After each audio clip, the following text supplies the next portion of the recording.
Sabe aquela galera que gosta de receber dízimos na igreja e que diz que o sábado é coisa do Antigo Testamento?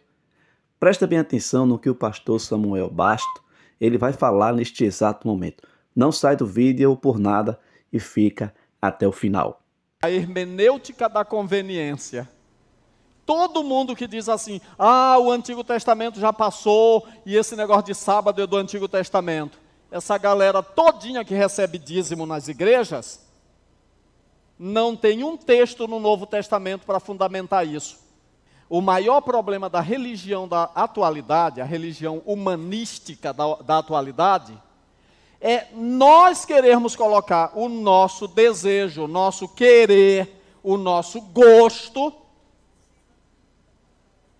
no lugar daquilo que Deus pediu. Entenderam? Esse é o problema da religião de hoje. Eu acho que Deus não vai se incomodar.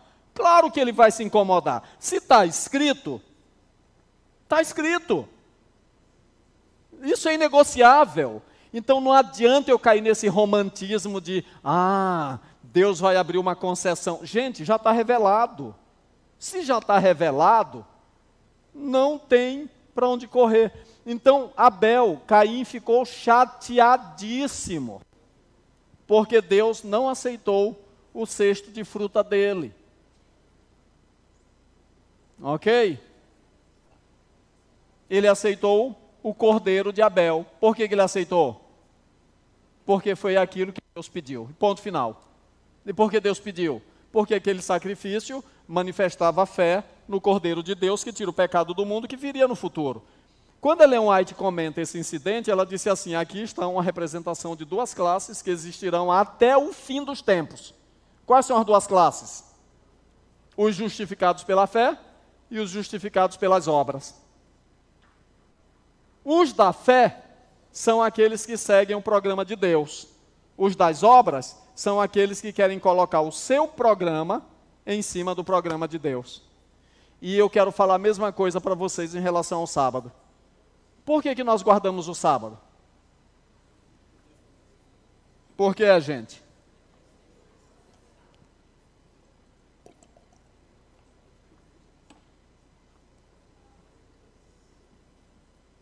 O dragão pede para ser adorado 7 vezes.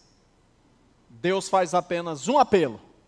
Temei a Deus e dai-lhe glória, porque é chegada a hora do seu juízo, e adorai aquele que fez o céu, a terra, o mar e tudo que neles há.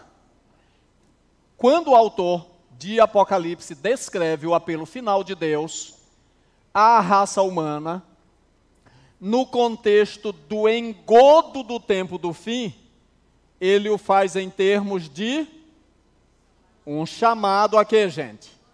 A adoração de quem? Do Criador, no contexto do quê?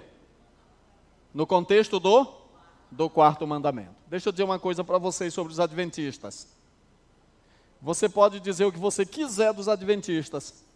Eles querem apenas uma coisa: ser obedientes à palavra de Deus. Só isso. É só isso. Isso é coisa do Antigo Testamento. Isso já passou. Isso você não pode provar biblicamente. Você tem que fazer um malabarismo para chegar nesse ponto. Mas biblicamente não. Eu até escrevi um dia desses, num artigo que vai sair meu aí na revista Ministério, uma coisa: a hermenêutica da conveniência. Todo mundo que diz assim, o Antigo Testamento já passou e esse negócio de sábado é do Antigo Testamento. Essa galera todinha que recebe dízimo nas igrejas, não tem um texto no Novo Testamento para fundamentar isso. Aí vai onde? No Velho Testamento. Tá, então na hora de pegar o dinheiro eu vou no Antigo Testamento. E na hora do sábado não. Hermenêutica seletiva.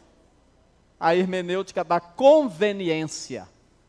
E onde é que fica o princípio da tota escritura, tão advogado por aí? Não é a Bíblia inteira, e a Bíblia inteira sola a Escritura e tota a Escritura, ou seja, de Gênesis a Apocalipse, na hora da conveniência é tota. Mas na hora de detonar a lei de Deus, aí o Antigo Testamento para lá e eu vou aqui só para o Novo Testamento. Entenderam? E o que eu digo para essa galera da hermenêutica seletiva é o seguinte: eu provo pelo Novo Testamento a existência dos 10 mandamentos lá. Mas você não vai achar um único texto que mande guardar o outro dia que não seja o sábado. Simples assim. Simples assim. Ok? Vamos para frente então. Questão da relevância.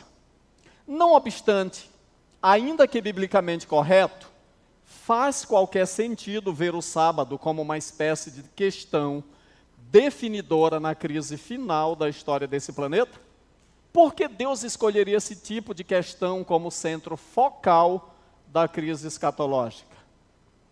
Resposta. No centro da questão está o fato de que o sábado é uma forma de quê, gente? Ideal de testar se as pessoas são de fato o quê? Leais a Deus. O mandamento sabático é diferente dos outros. Por que é diferente? Porque todos os demais têm uma fundamentação racional motivada pelo interesse próprio. Afinal de contas, os princípios da segunda tábua do Decálogo, eles são mesmo a legítima base do governo de muitos países. Quais são os segundos mandamentos da lei de Deus? A segunda tábua: honra pai e mãe, não matarás, não adulterarás, não furtarás, não adulterarás, não dirás falso testemunho, não cobiçarás. Esses mandamentos aí, eles são extremamente importantes. No entanto, todos eles revertem num lucro pessoal para quem? Guarda. Por exemplo, se eu não mato, eu estou preservando a minha própria vida. Se eu não roubo, eu estou preservando a minha propriedade. Se eu não adultero, estou preservando a minha família. Se eu honro meu pai e minha mãe, minha família vai ter estabilidade. Isso é lucro, isso é estabilidade. Se eu não digo mau testemunho contra vocês, eu estou preservando relacionamentos. Se eu não cobiço, eu estou preservando a minha paz. Eu não sou escravo da cobiça. Agora, os 3 primeiros mandamentos da lei de Deus também têm um retorno muito positivo, mas o 4º mandamento é diferente. Por que é diferente? Porque ele é a única parte do decálogo que não é lógica. É o mandamento de adorar no sábado. Em vez de qualquer outro dia da semana, tal mandamento é tão destituído de lógica que as pessoas seculares o acham até difícil de considerar seriamente, pois não veem nenhum benefício ou interesse próprio em tal princípio. Não tem uma lógica racional. Afinal de contas, ninguém conseguiu até hoje demonstrar qualquer base científica ou racional para se considerar um dia mais especial para Deus do que os demais. O sol brilha igual, a chuva cai igual, tanto no sábado quanto no domingo ou qualquer um outro dia. Sim ou não? Sim. Igual. Hoje está fazendo tanto calor lá fora quanto fez ontem. E hoje é sábado. Mas qual é o distintivo? Qual é o distintivo? Conclusão, já estou terminando.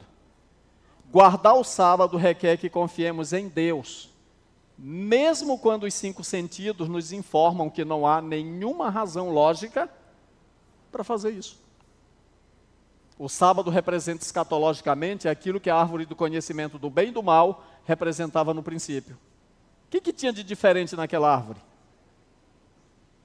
A ordem de Deus. Só isso. Não toque nessa. Não toque nessa. Quem mandou? Deus. E quem é Deus? Qual é a relevância dele? Ele é soberano, você o encara como criador, você o ama, você o respeita. Aqui está o diferencial. Aqui está o ponto de lealdade, a pedra de toque. O fruto da árvore era provavelmente tanto palatável quanto nutritivo. A única razão para não comê-lo era o fato de Deus ter proibido. Assim é com o sábado. A única razão de preferir o sábado ao domingo é porque Deus assim o ordenou. Não há nenhuma outra explicação. Agora, quando alguém chegar e disser assim, não, mas pode ser qualquer um dos 7, Não. O que diz o mandamento? Mas o sétimo dia é o sábado do Senhor teu Deus. Agora uma perguntinha só para a gente não perder o foco. A lei salva? O sábado salva? Quem é que salva? Cristo, a graça de Jesus. Mas os mandamentos mostram de que lado nós estamos. De que lado nós estamos. Então, nós aceitamos o sábado respaldados unicamente pelo que, gente? Pela palavra de Deus, pois cremos que as Escrituras são um relato confiável da mente e da vontade de Deus. Amém? O sábado é, portanto, um bom teste de nossa fidelidade a Deus e a sua palavra. As Escrituras são um registro tão fiel das ações de Deus no passado, quanto das realidades futuras no tempo do fim. É porque cremos nas Escrituras que damos crédito àqueles eventos do tempo do fim, por elas descritos. Conclusão. Botar uma citaçãozinha aqui para apimentar o negócio, né? Vamos lá ler então, vamos juntos? Os que honram o sábado bíblico serão denunciados como inimigos da lei e da ordem, como que a derribar as restrições morais da sociedade, causando anarquia e corrupção e atraindo os juízos de Deus sobre a terra. Olha a acusação. Declarar-se-á que seus conscienciosos escrúpulos são o quê? Teimosia, obstinação e desdém à autoridade. Serão acusados de deslealdade para com o governo. Olha que coisa interessante, né? Que coisa interessante. Ministros que negam a obrigação da lei divina apresentarão do púlpito o dever de prestar obediência às autoridades civis, como ordenadas de quem? De Deus. Quando eu leio uma citação dessa, irmãos, eu lembro muito da pandemia e tudo que foi empurrado pelo governo aí pós-pandemia. Para mim isso foi um tremendo ensaio. Nós precisamos ser muito criteriosos com a nossa consciência. E assunto de consciência não é assunto de governo. Ok? Aí está um pilar da liberdade religiosa. Agora veja bem, nas assembleias legislativas e tribunais de justiça, os observadores dos mandamentos serão caluniados e condenados. Dar-se-á um falso colorido às suas palavras. A pior interpretação será dada aos seus intuitos. O grande conflito 592. Pensa na seriedade disso. Pensa na seriedade. Eu sei que quem vai ver esse seminário pela internet, se não for adventista do sétimo dia, vai dizer assim, esse pastor aí enlouqueceu. Ok. Suponhamos que eu estou enlouquecido. Eu não vou dizer nada. Eu só vou falar uma declaração aqui para vocês. Quem viver, verá. Quem viver, verá. Quem viver, verá. Os mesmos que nos criticam hoje, precisam ler o livro O Grande Conflito, e quem critica Ellen White como profetiza, se lesse O Grande Conflito em 1800 e alguma coisa, quando o livro foi escrito, e ela falando do poder que os Estados Unidos teria no mundo, comparando os Estados Unidos do dia dela com o que ela escreveu, diria assim, essa mulher está louca. Essa mulher está louca. Agora, queridos, para pensar um pouquinho. Me diga que nação no mundo teve uma projeção de poder tão absurdo como os Estados Unidos depois da Segunda Guerra Mundial, em tão pouco tempo.